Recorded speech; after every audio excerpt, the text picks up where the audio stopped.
This episode of the Digital Instruction Network is sponsored by REMC Association of Michigan.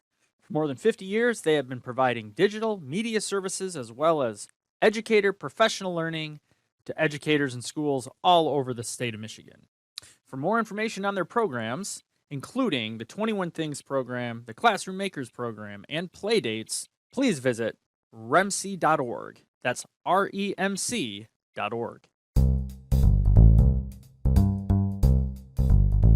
Well, welcome back. This is 517 EdTech's Digital Instruction Network. I am Andrew Schauber, instruction and technology coach at Hingham Intermediate School District, joined as always by the legendary Christy Lobdell, assistant technology at Eaton Risa, and Allison Rogers, aka Allison the Great, instructional technology specialist at Clinton County Risa. And we are joined today by Sarah Hingst, who is teaching a second and third grade split at Scott Elementary School in DeWitt, Michigan. Hey, Sarah, how's it going? Good. Today, we want to talk about the process of teaching virtually, which is something we've talked about this whole time, but your process is robust. And there's a lot of data collection to it. There's a lot of ways in which the way that you are monitoring student growth is unique. And what's interesting about that, in my opinion, as we were having some of our initial conversations, is that there tends to be this back and forth as though they're opposites, this idea of a highly data-based system and a system that's highly relational, as though those two things are in conflict with one another, as they're opposites. And as we explored your setup, that was not true at all. That the ability that you have as a teacher to build community in your classroom and to build relationships with your students is absolutely supported by your ability to gather and record and reflect on data-based reflections, and the way that you're collecting that and the way that you're using that as a piece to communicate with your students and with your students' families. In addition to that, I just think that there aren't a lot of teachers teaching split classrooms anymore either. I know of exactly one other. So I think that's a valuable perspective as well, because it's a little bit unique in the system, and in a system filled with uniqueness at the moment, that is on the higher end of unique. So welcome aboard. We're glad you're here. Why don't you start a little bit describing sort of your COVID journey as far as teaching goes? What happened for some change, and what does that change look like? Yeah, so we found out we're going to be online and somewhat in person, and my boss sent out a survey saying, as staff, what do you need to do? Like, what health issues, that kind of stuff. And I wrote back, just put me where you need me. It's a COVID year. I'm pretty healthy.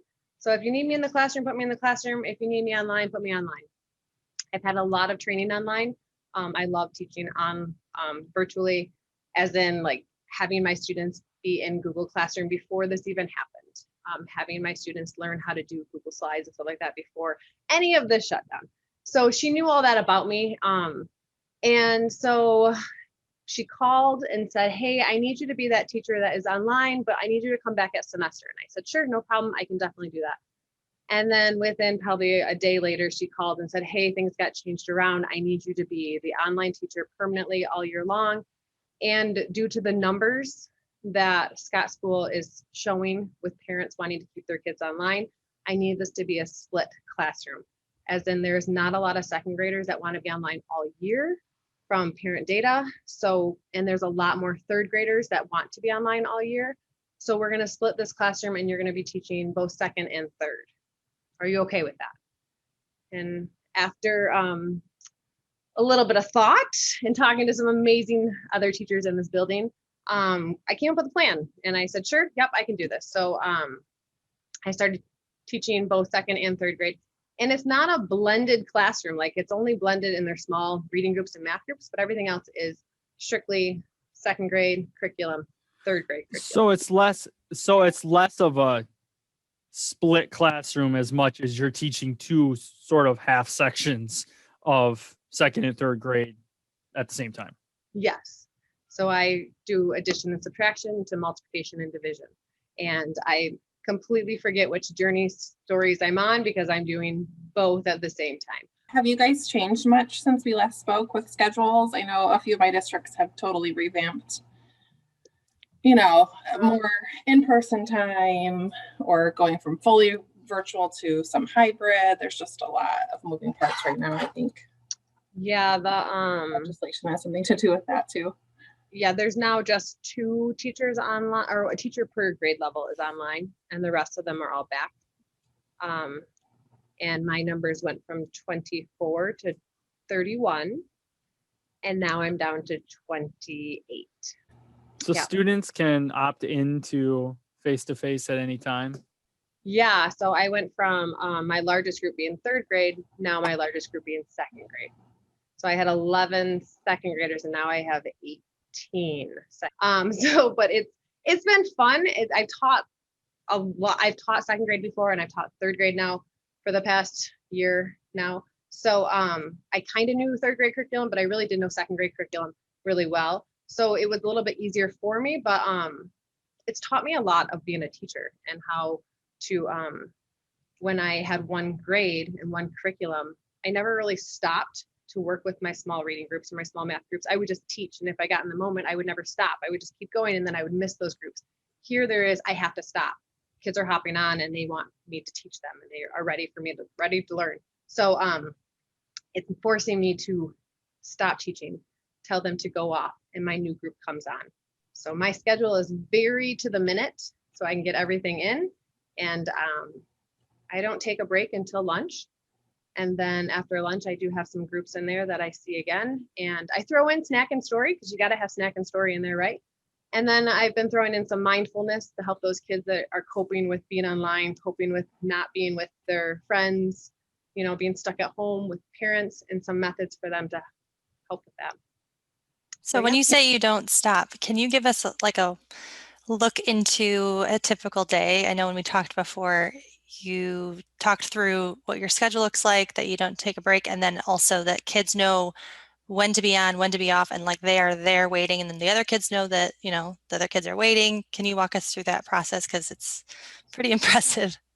While you're pulling that up too, there are so many districts right now who are trying to figure out next year, and are we still going to offer a virtual option for our students?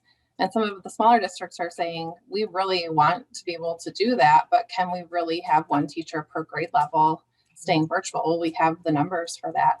So there's even been discussion about, maybe we could have a lower L virtual teacher who teaches for second, third, and an upper L who teaches fourth and fifth, and kind of trying to figure out if that will work. And you are doing that. So, I would like to say it's working, because you've talked to us and you've shared with us some really awesome things, but some districts are still trying to wrap their head around, can we combine grade levels and do a virtual option for those students and families who still do prefer that as their. Yeah, and that's been talked to in our district too, here and there.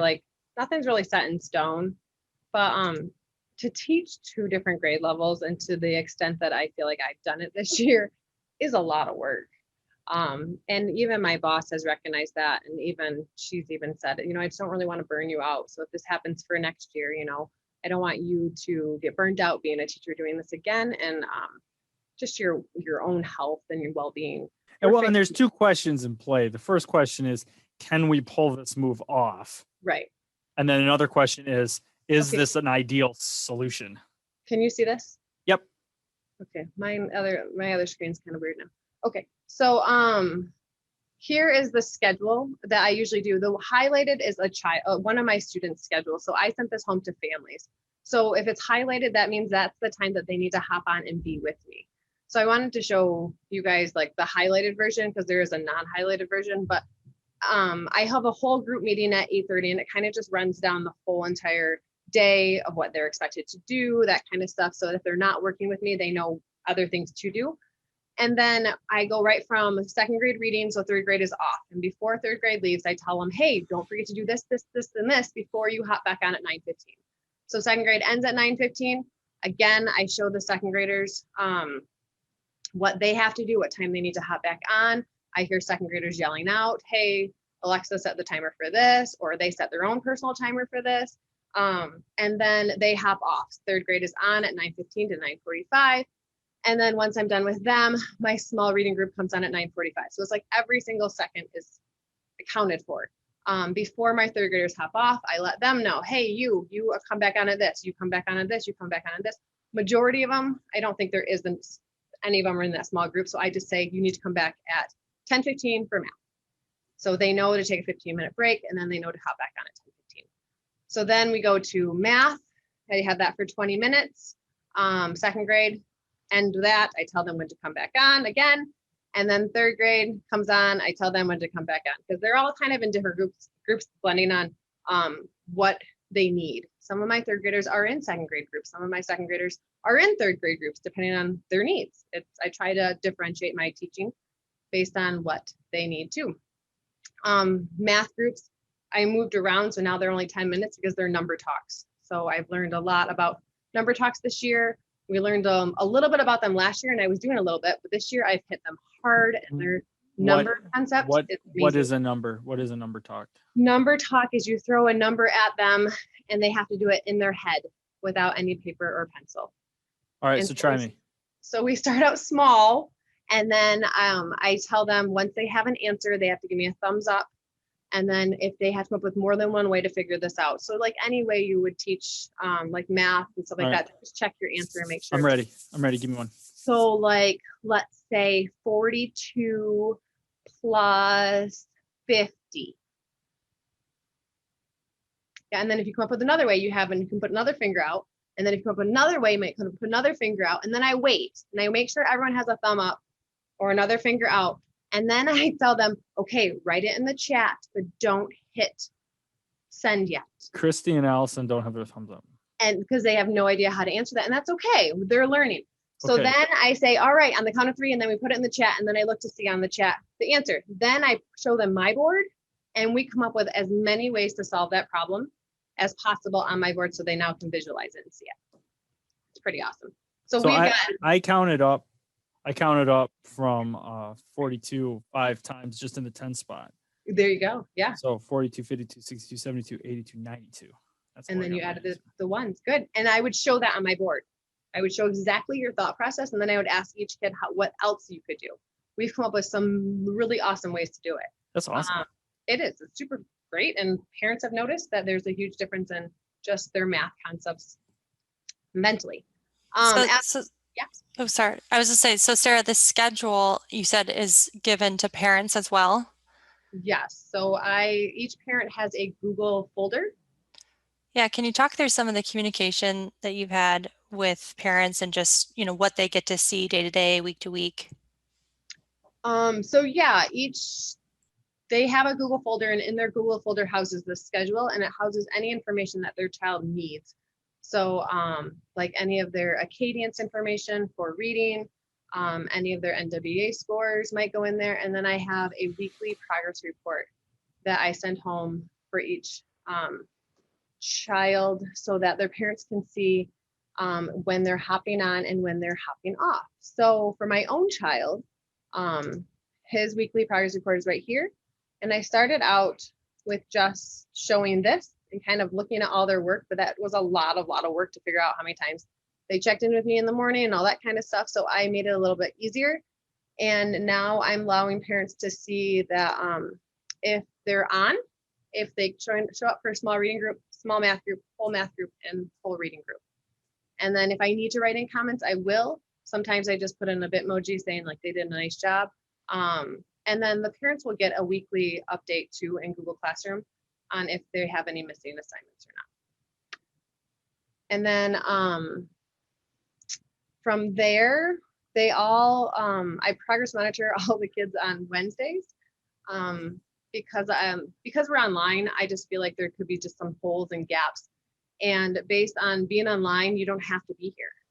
So kids don't have to show up. I can't force them to be here.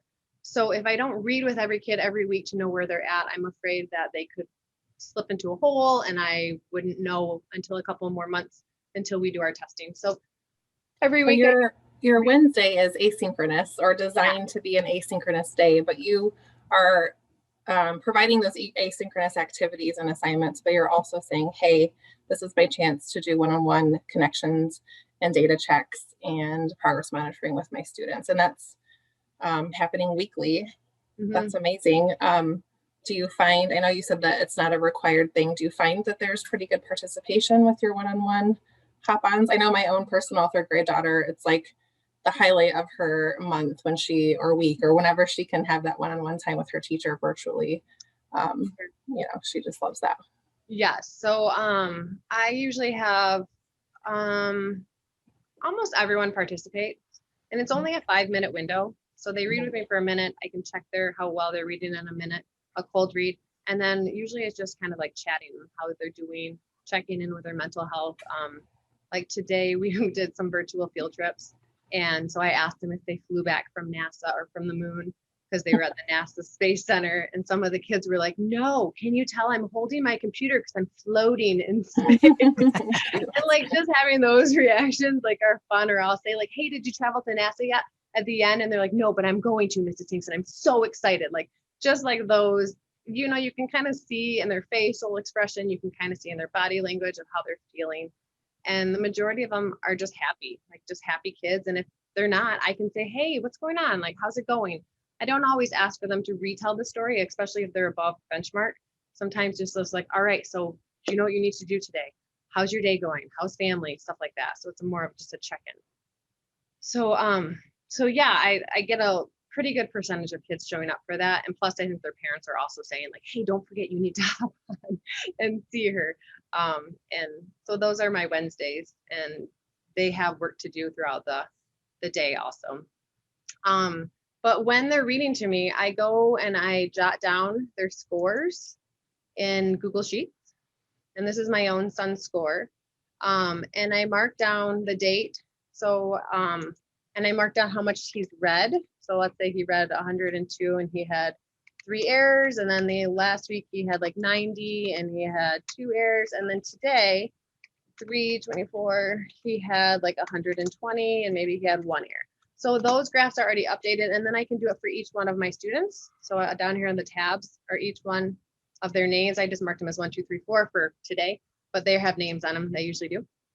Then I can go back to his progress report, and I go to read with me, and this graph becomes updated.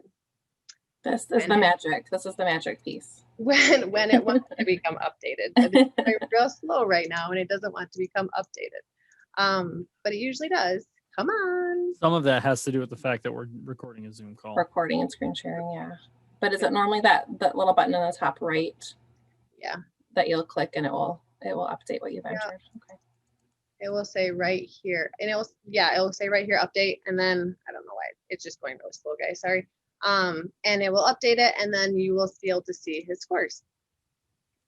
You just can't see him right now. Sorry, guys. Hold on.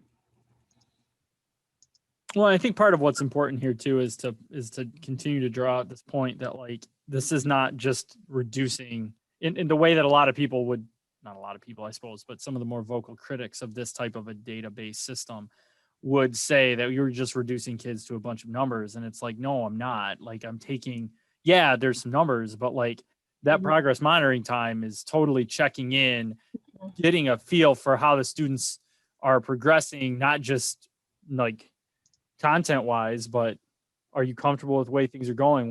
Are you feeling stressed about anything? What are you excited about? What types of fun and interesting things have happened since we last talked? And that was like just a week ago. And so.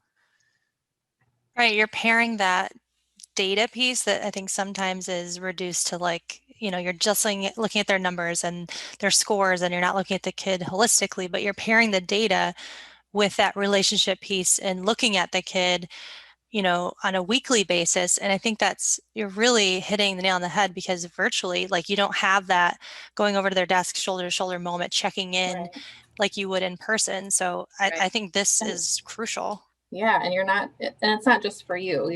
You're taking this data for your own sake, and to keep track of that. But you shared that you are posting this and updating it weekly so that the students can see their own progress, so that the parents can see the progress as well. And that's one Yeah. extra step, but a really powerful Yeah, step that and you're taking. it's nice to be able to see the trends too. Like even when looking at these graphs, like looking at the fact that like this kid didn't show up that often, or they were at 107 and now they're down to 89. Like looking at like what is going on, or why is this kid where they're supposed to be? And I just like to look at the graphs to know, so I can explain to parents, like, this passage was absolutely horrible today. So they're going to have to be able to read a little bit more in depth, or the parents might say, why did they get such a lower score here? And I can kind of justify why that answer is, instead of kind of just guessing. And I feel like that's how I've been in the past, where I'm like, well, I think this is why. But looking at these types of different graphs and this type of data has helped me just be able to, advocate for students, but also to be able to have a conversation with parents. Well, and I feel like the parents also likely know more about what they're doing or how they're progressing day to day with this kind of Right. timely information. It's not just, waiting till conferences or every, several months during testing. I mean, this is not only teacher friendly, but it's parent friendly, and informs everybody's next steps with the kid. Yeah, and part of that too is that like every kid, nothing that you're observing with a student is out of context. Like they're always part of a context. They're part of a story that the student is living in real time. And it can be hard in times when our situation is disrupted. So you've got students coming and going. You've got students in different grades. You've got your entire system has gone virtual. I mean, you've got all these various things that are disruptive to your system that are putting your ability to observe your students' stories in a holistic way behind a little bit of a barrier or multiple barriers. And so by recording this type of data and gathering it in the way that you're gathering it, you're reintegrating ability to gather evidence of the story that those students are currently living. And then you can put that evidence together and build a better understanding of the world that student is existing in than you would have otherwise, because otherwise you're seeing the students through a screen and you're getting whatever you're getting. Right. And the fact that like I'm on screen all day long, I sometimes forget who I see and who I don't, because there's so many hopping on and off that I want to be a little bit more accurate when I can tell parents, these are why their numbers are falling, or this is why I haven't seen them in a couple days, or they didn't show up for the past 3 out of 4 days to read with me. Like those things I feel like as a teacher, you kind of forget about when you're just looking at a screen all day and you're seeing just the random faces, or you're seeing the bubbles and they don't even show their face. So now I don't even know who I'm looking at except their name at the bottom, but I can't quite remember because there's so many kids on my screen, on and off, hopping in and off. So I don't just do the reading with me. I also do their journeys tests. So I graph those also, and I have another Google Sheets for those too. And I just graph them through here, and then they show up here on this graph, which then pops over to their progress report. So all you have to do again is hit this little update button that comes up right here that's not showing up right now, and it will update it automatically for you. And that's been nice too. And I tell parents that I don't always take this to obviously the grade book. I just look for trends. Are they learning how to take a test on their own in their own environment? Are their parents taking the test? Those types of things I'm looking for. Are they, when they hit rock bottom, are they going back up instead of constantly hitting rock bottom? I've had a couple of students that have just gone really, really low to like 40% and then have stayed down there for a while. And you kind of ask yourself, why? What is going on in their life right now that they are just so struggling? So those things too have helped me to understand more, get a picture of these students and what they need from me. And that might just be a quick email that I might send them and say, hey, I noticed that you struggled on your test today. What's going on? Are you, how's your day going? How's your home life going? Did you eat breakfast? That kind of stuff, where I can just check in and they will sometimes email me or sometimes not, or I CC their parents on it. So I have a better understanding of who they are. That's helped me also. I mean, even looking at this, one of my students here, his scores, like they're just all over the place. But when I look at like the journeys test, like did okay. Oh, here's my little update. Let's see if this works. There it goes. So there's an update from the past one. And then looking at like the NWA scores, I like to put those in there too. So parents have a good indication of how they're and how they're doing. You know, so just another thing to keep track of data and keep track. So I know my boss knows, parents know where they're at being virtual. Yeah, and those different tests, I mean, there's critics that would say, you know, critical things about any one of those tests, but you're not relying on any one of those tests. Like you're adding all of them into more of a portfolio view that like, okay, some of these are okay, some of them they're struggling, let's figure out what's going on there, or the student is doing okay in one of the metrics, but that is, and I'm not relying everything on that. I'm also taking these other little metrics as well, and they're doing okay in those metrics too. Like it would be odd for the student to be able to manipulate or for us to draw too much conclusion when we're using all of these different metrics together, in addition to having one-on-one conversations with them every single week. Yeah. I don't know if all the parents are looking at these or not, but this is also super easy to pull up for conferences and say, hey, I've noticed this, this, and this, and we can talk about it or not talk about it. Some parents have said, hey, I kind of lost it. Can you send it back to me? And I will. But it's just a little bit easier for me to gauge each student, know where they're at academically, and have some sort of like justification of where they're at instead of just kind of a guess, especially being virtual. Virtual is just tricky in itself. Yeah, I like that it's just, there's so much transparency with the performance of the kid and the data. And I think that that is just so crucial for not just teachers and principals, but also for students and parents to be able to like kind of have that literacy, if you will, of like truly what are they learning, how are they doing. Then it's more of like a team effort to be able to move forward. And I say that and I see, you know, how much time this must have taken to set up your initial templates and fine tune the process. Now that you have that in place, what sort of heavy lifting do you have day to day? I'm just thinking from the standpoint of someone who's thinking like, oh, this is great, but I don't know if I could maintain this or do this on top of teaching 2 curriculums. Yeah, it does take a little bit of time to make sure that all of your tabs are done at the bottom, to take these graphs and you just take them over, like, so you just copy the graph and then you take it over to, I'll just delete his and put his in here, and it will say, do you want to link it? So you just paste it and it's already linked. So now when I add something onto it, it can just hit the update button and it will be updated. It does take a little bit of time to go to my Google Drive and go to all of my students' folders and upload all of them. So I will just grab each one of them and I will grab their parent folder and I will upload their progress report. But once you have them all up at the top, as many tabs as you want, because you know that's a lot of tabs open, you can take this first sheet, and you can copy and paste it into a lot of them, because a lot of them are showing up. A lot of them are here. So then you just have to go and alter the ones that were absent or didn't show up to certain things. So there are little things like that where you just need to kind of, you get better at it as the more practice you have of it. I clearly was not so great at the beginning of the year, and now it doesn't take me that long at all on Friday to just quickly do it. I love that my Google Sheets have everything in them, and it's just a click of a button in each one of these to just hit update, hit here, update, and it does it for you, and then I'm done with it. So it's, for my thought process for this whole thing was, what does a parent want to probably see that its child may be online, and what would be helpful for me and what would be helpful for them. At the end of the day, if a parent comes to me and says, where's my child at, I can reference this and I don't have to guess.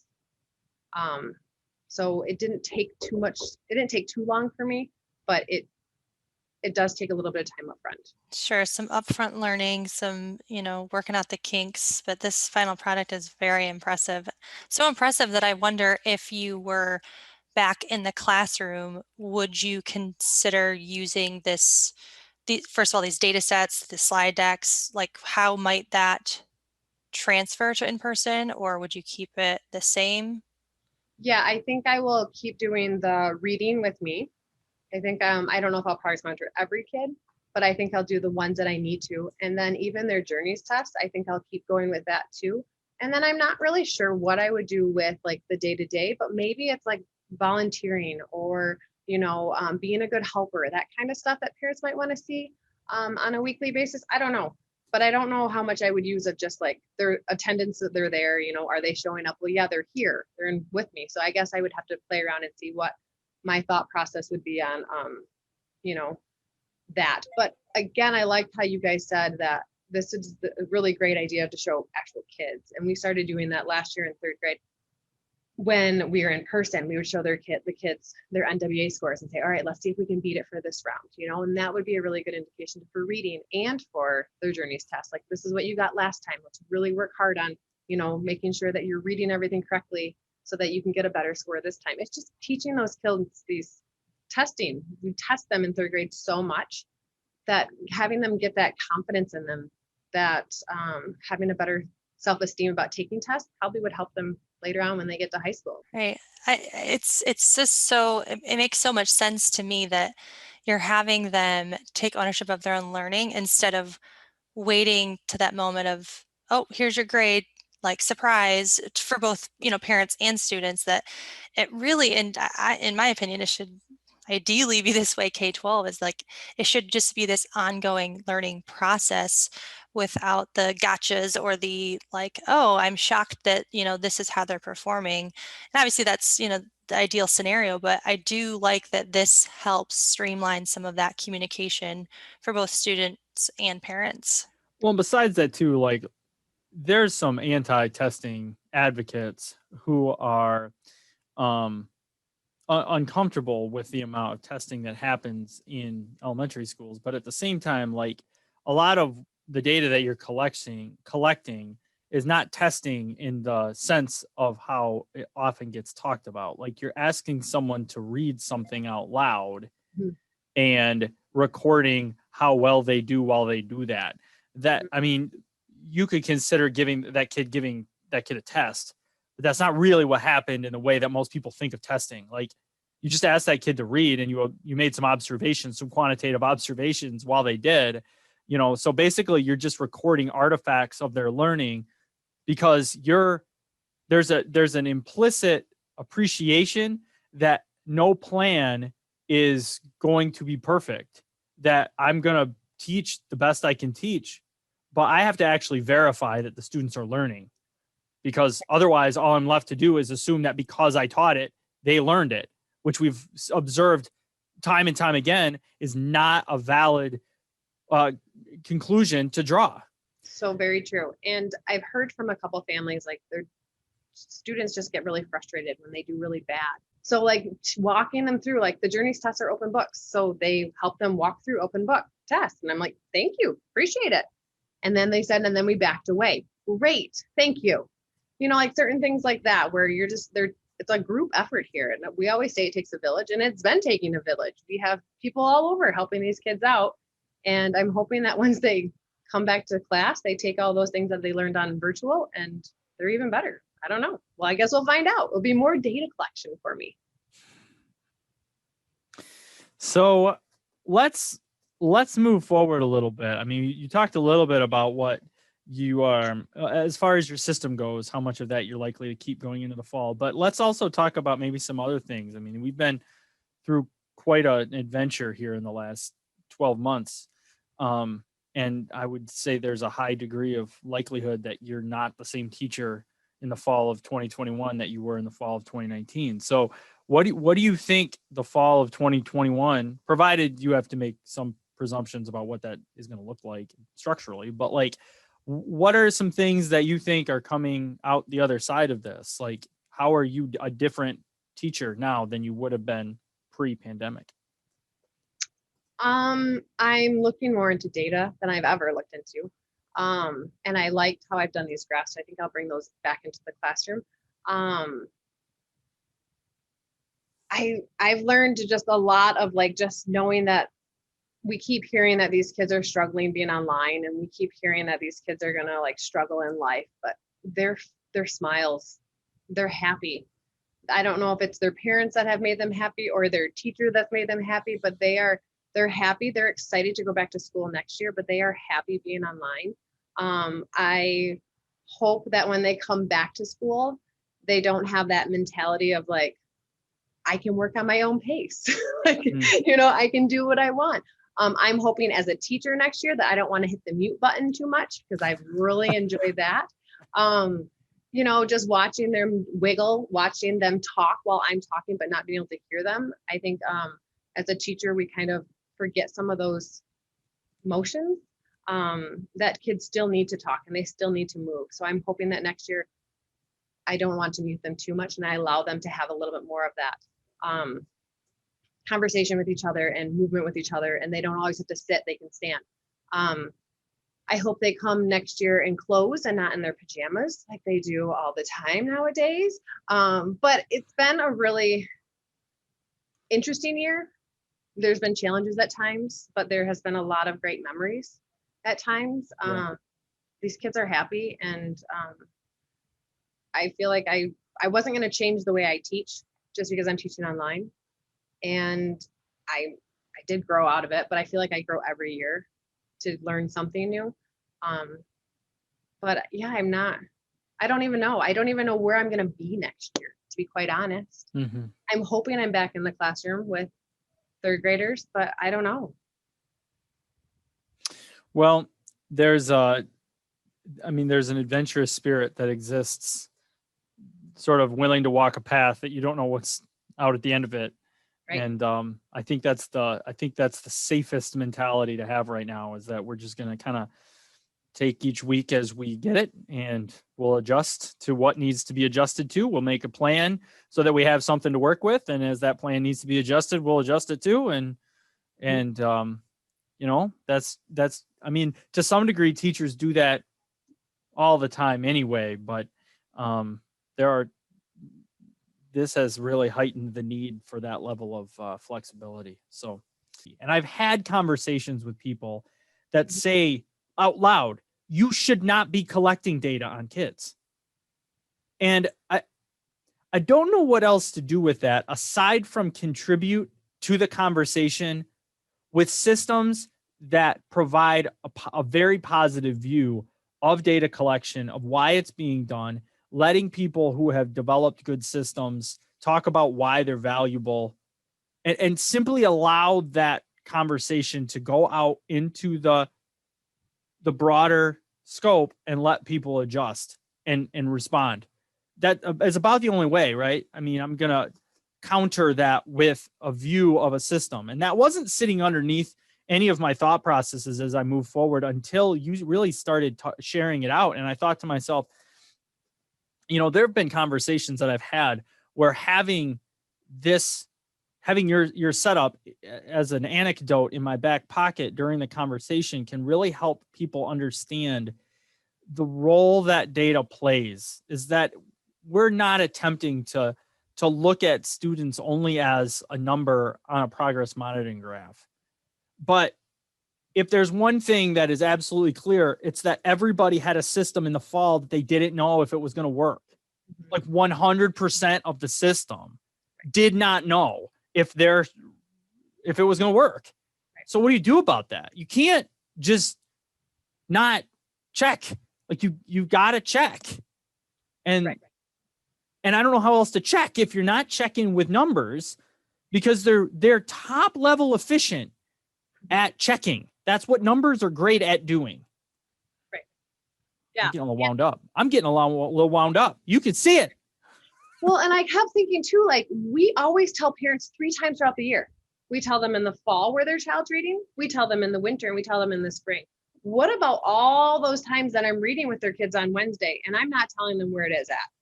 If they could see weekly where their child's at, and then I finally say, hey, I noticed that your child is struggling, then it's not alarming to them. They're like, yeah, I noticed too, Mrs. Hingst, because you wrote on the side their goals and they're not even coming close to it. Yeah, I know, I felt the same way. Like, you're on the same page instead of having parents, teachers be blindsided by this. Like, even when I talked to my boss about it and I was like, hey, I can't bring this kid up to SST because of this. And I showed her the data. She's like, you're right. They're so skewed because you don't know who's taking the test. Is their parents taking the test? Are they taking the test? What is going on? Right. We have to wait till this kid comes back to school. But if I didn't have those numbers, then I'm going off of the, I think, I feel, I don't know. And that's not good. That doesn't feel good as a teacher. Well, and now when you're having to respond and make critical decisions, right? And my boss will say the same thing in my evaluations, because I'll get to my evaluation time, same as y'all do, and I'll sometimes get a little nervous because I just, it feels like I ought to be nervous about that. Right. And he'll say sometimes, just as reassuringly, he'll say, if we get to evaluation time and I haven't notified you that there's a problem before, you're not going to find out there's a problem now. Right. I would have told you that there was a problem long before we got to evaluation time. Right. But with kids, sometimes we don't do that. Sometimes we literally wait till evaluation time to notify people that there's a problem. And sometimes it's because we didn't find out. We didn't have any evidence there was a problem until then. But you have all these opportunities when we're collecting artifacts from the students that we could be reporting some of these out in ways that are more meaningful and give us a better sense of how we can make sure that our lessons are functioning well for all of our kids. Right. And sometimes we just don't. Sometimes we just give that opportunity away. Yeah, I think sometimes you hear data and testing in like such a negative way, and it can have that connotation. But essentially, we as classroom teachers on a daily basis, the use of data is to really like kind of drive where you go and inform your next steps, and ultimately make your life easier because there's no surprises or less surprises with what kids do or don't know.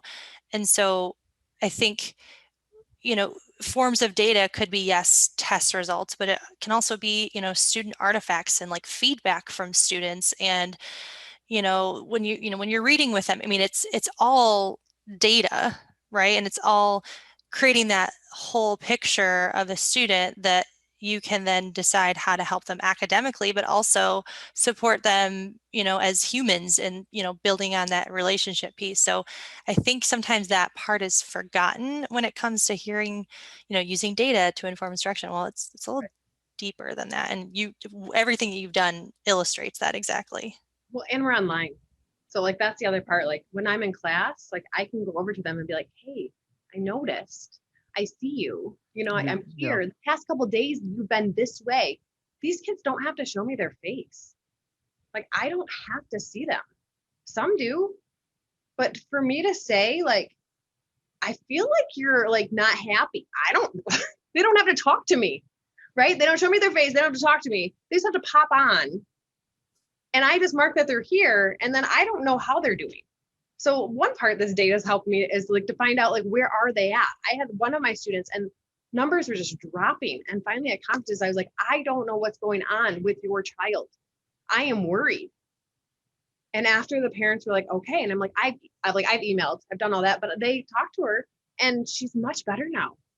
She just was in a bad spot, but it was like me constantly looking at this data and constantly trying to reach out to her, email her, nothing. And I'm like, her numbers are dropping. This is not good. This is not where I want them to go. But if I didn't have this, then I'm kind of going off of just like my gut. And that's not always great when you're online and you don't know. Well, it's actually not all that great. I mean, the gut gut isn't a reliable metric, even face to face. Yeah, that's what my husband says too. He's a science teacher and he says that's not a great measurement. Yeah. What you just said though is interesting because, being online, you don't see the whole child. And so because of that, you knew that was a barrier. You said, okay, then I need to work extra hard to paint the picture of who this kid is. And here's a way I can do it. And you're not just doing it to show accuracy. You're doing it so that you can see the whole child in the best way that you can when you're virtual.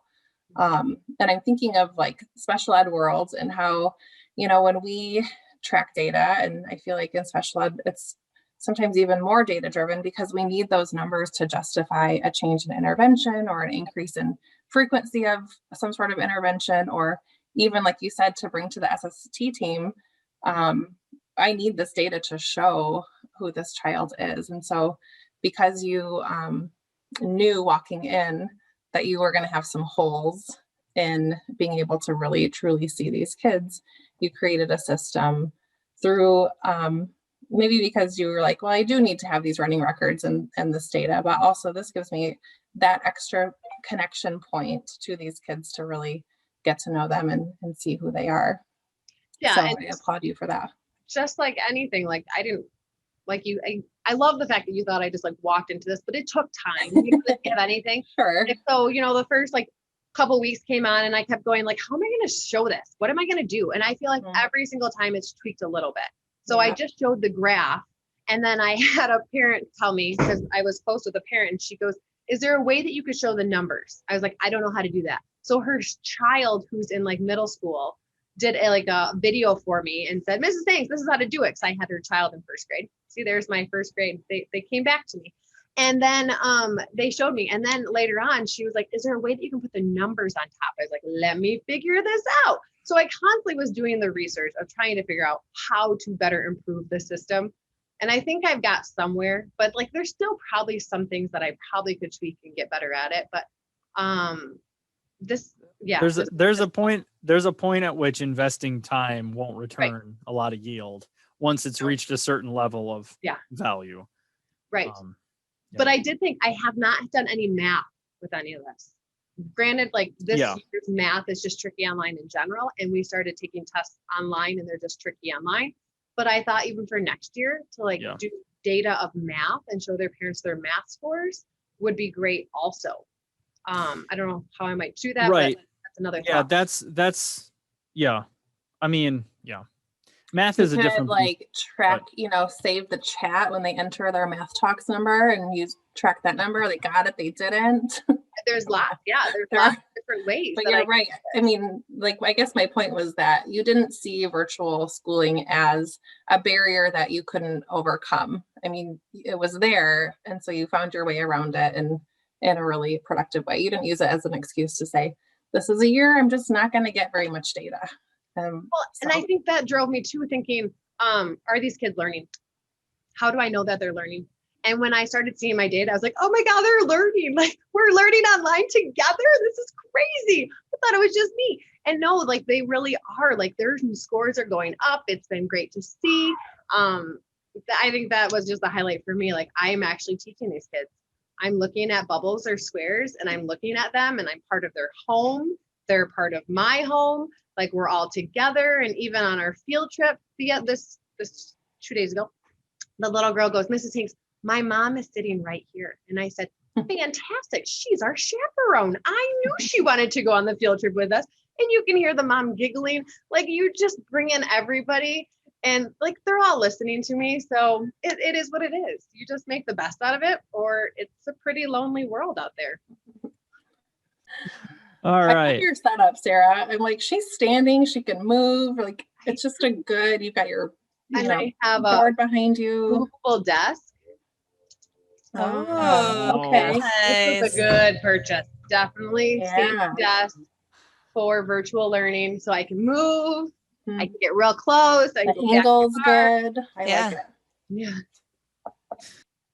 There's a certain degree of relationship that it takes to teach. It's very difficult to teach from or learn from somebody you don't feel like you understand well, and there's only so many really effective ways to get that understanding.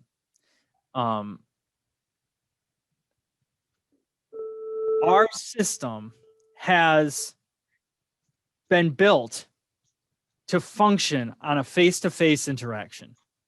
It's been built to function that way. And most of what we learn about people, we learn from being in the same space as them. We learn that by watching their body language, by introducing things to the environment and seeing how people react, by asking them to engage in certain types of challenges and experiences and seeing how they do, and giving them feedback and having that be part of an ongoing conversation.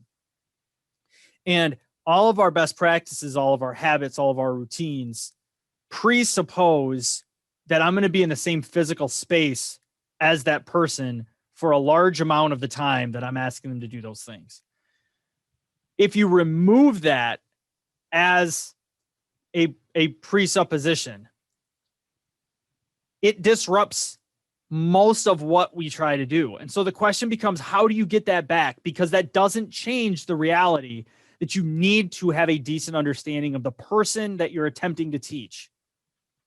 It doesn't. So what do you do with that? You got to do something. You can't do nothing. And you didn't do nothing. You did a lot of something. And that something was leaning into the reality that I can't make this stuff up from going by my gut or trying to read the tone of people's voices or attempting to make sense of the frequency of responses in settings that I don't know how to calibrate that. The kid's engaging the chat a lot. What does that mean? I don't know. Never taught that way before. But what I do know is what the numbers on a fluency reading means. I know that. I know how to function with the Journeys test. I know how to function with an NWEA. I know what attendance means. Those are the kinds of things. And I can ask some general questions in a one-on-one setting, and I understand what that means too. So I'm going to lean into the things I understand to help shed light in areas where I don't understand. And I think that is a routine, like the mental work it takes to build that system up. The value of having practiced problem solving in that way is something that is going to be highly valuable moving forward, because you may need to problem solve that way again. All of us might.